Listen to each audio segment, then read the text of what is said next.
Welcome to the Deep Dive. Today, we're jumping into what was, well, basically a decades-long crisis management operation, the early American Republic. It's not an exaggeration. This wasn't a stable, settled time. Not at all. You have this handful of new states, fresh off a war for freedom, and now they have to figure out if they can actually govern as one country. And they have to do it while surrounded by global empires just waiting for the whole experiment to fail. It's the ultimate survival test. So our mission today is to pull out the key moments, the personalities, the policies that shaped this era, from Washington all the way to Monroe. And to see how this fragile idea, this experiment, somehow became a nation that could stand up to the world's greatest powers. Right, and it all comes down to a few core things: establishing an identity, surviving foreign crises, and the birth of political parties, which is a story in itself. Despite Washington's best efforts to warn everyone against them. Exactly. So let's start there with George Washington. He didn't just become president, he had to invent the job. So what did he actually establish that we still see today? Well, the most radical thing was what he didn't do. He could have been a king, a dictator for life. And a lot of people probably would have been fine with that. They would have, but instead, every move he made was a precedent designed to limit power. The three big ones are, the cabinet system surrounding himself with advisors. Okay. The simple title, Mr. President, no Royal Highness, none of that. And maybe most important of all, the two-term tradition. Just walking away from power. Voluntarily. It sent this incredibly powerful message that the Republic was about the peaceful transfer of power, not one person holding on to it forever. So he sets up the structure. But a structure is useless if you can't enforce your own laws. Right. How did the new government prove it actually had, teeth? That test came almost immediately, the Whiskey Rebellion in 1794. Right. Farmers in Pennsylvania refusing to pay a federal tax on whiskey. And it wasn't just a protest, it got violent. This was the critical moment for the new Constitution because the old government under the Articles of Confederation, Well, they were just folded, no question. it never could have handled an uprising like this. So Washington's decision to personally lead federal troops to put down the rebellion, well, it showed everyone, in no uncertain terms, that this government could and would enforce its laws. So a domestic authority said, he then turns outward. He defines America's place in the world for the next century, really. With the Neutrality Proclamation of 1793, it was pure pragmatism. The U.S. was too young, too weak to get sucked into the wars between Britain and France. Stay out of it. Just stay out of it. And this all culminates in his farewell address, where he gives two major warnings. The first is the famous one: avoid entangling alliances. And the second warning, which America just spectacularly ignored, was about the dangers of political parties. He saw it coming, the factionalism, the division, and that internal friction just explodes under the very next president. It really does. John Adams inherits a mess, a divided government and an immediate foreign crisis with France. Who were seizing American ships on the high seas. Which leads directly to the XYZ affair in '97, which is just an incredibly insulting moment. It really is. The U.S. sends diplomats to Paris to negotiate peace, and instead of meeting the foreign minister, they're met by three secret agents. Labeled X, Y, and Z in the official reports. And these agents demand a huge bribe, $250,000, just for the privilege of starting talks. The nerve. The American public was outraged. The popular slogan became, "Millions for defense, not 1 cent for tribute." And this whole affair spirals into the quasi-war, which was basically an undeclared naval war with France. But this crisis didn't bring the country together. It did the opposite.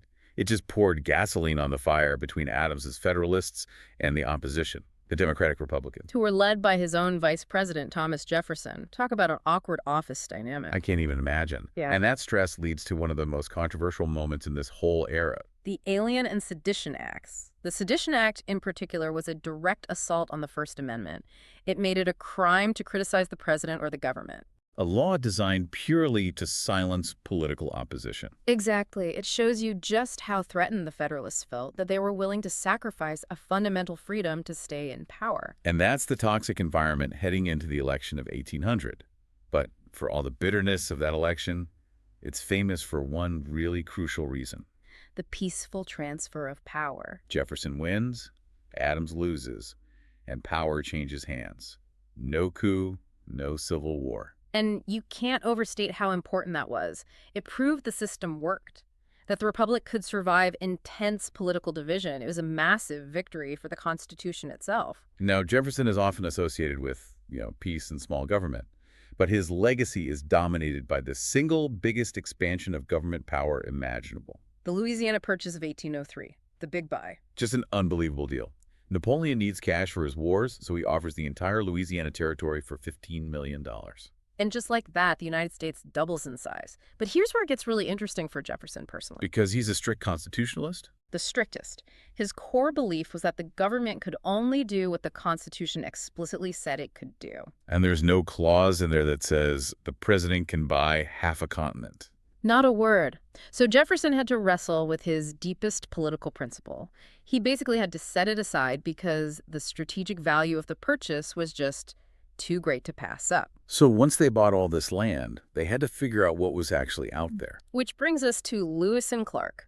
Meriwether Lewis and William Clark head west on their famous expedition. And their success really hinged on one person in particular. Absolutely. Their collaboration with Sacagawea was vital. She wasn't just a guide. Her presence, along with her infant child, was a clear signal to other tribes that this was a peaceful mission, not a war party. And her skills as an interpreter were indispensable. They were. She helped them navigate the complex diplomacy and trade needed to survive and complete their journey. Now, while Jefferson is expanding the country's physical size, the Supreme Court is busy expanding its own power. Right. We have to talk about Marbury v. Madison. A landmark case, 1803. This is where the Supreme Court essentially gives itself the power of judicial review. Meaning the court can review laws passed by Congress and signed by the president and declare them unconstitutional.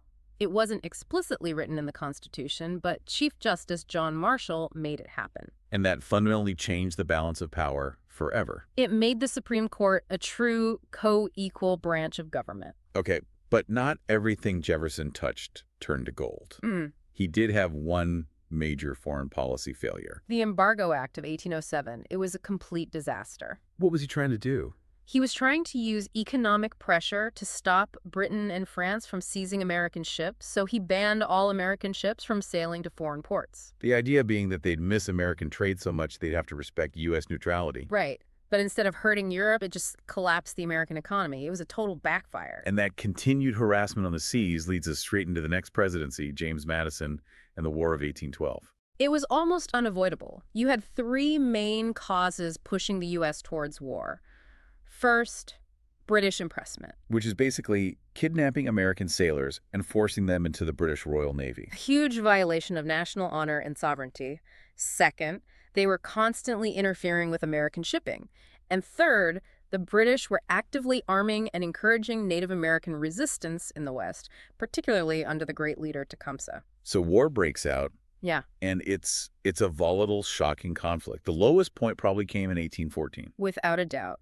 The British march into the brand new capital city, Washington, D.C., and they burn it. They burn the Capitol building, they burn the White House. Imagine the psychological blow. The capital of your young country is just a smoking ruin. It's devastating. Yeah. But out of that chaos, you get these new national symbols. The defense of Fort McHenry in Baltimore inspires Francis Scott Key to write the poem that becomes the Star-Spangled Banner. And the war's final battle, even though it was technically fought after the peace treaty was signed, creates a national hero. The Battle of New Orleans, 1815. Andrew Jackson's stunning victory there.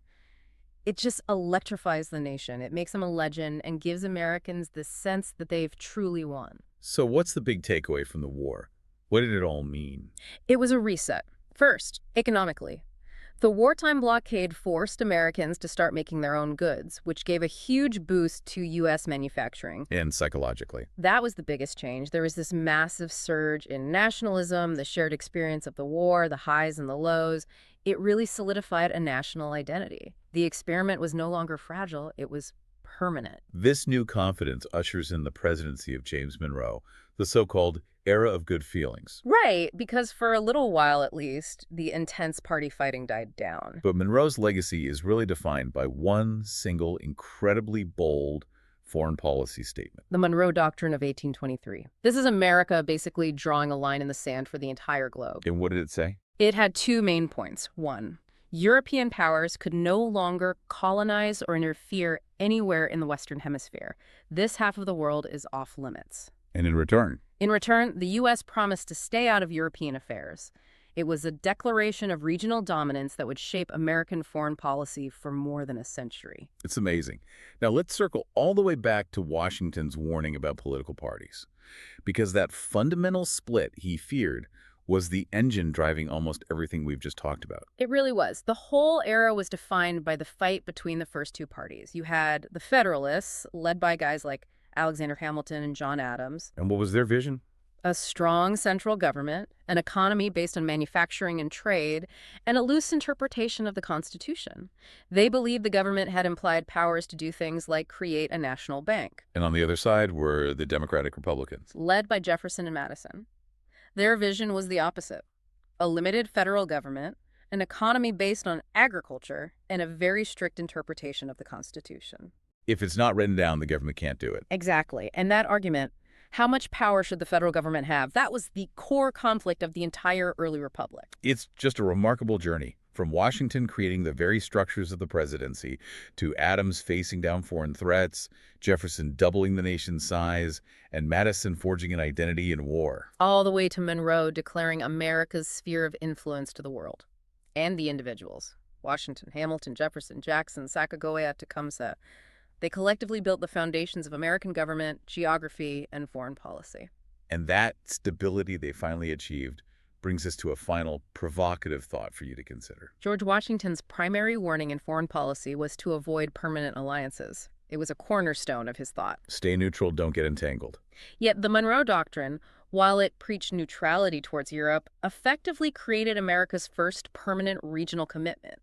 It was a promise to protect the entire Western Hemisphere. So it's a proactive commitment to intervene, or at least prevent others from intervening. Exactly. And you have to ask, how did that initial choice, that decision to draw a line around an entire hemisphere in 1823, set the stage for America's role in the world today?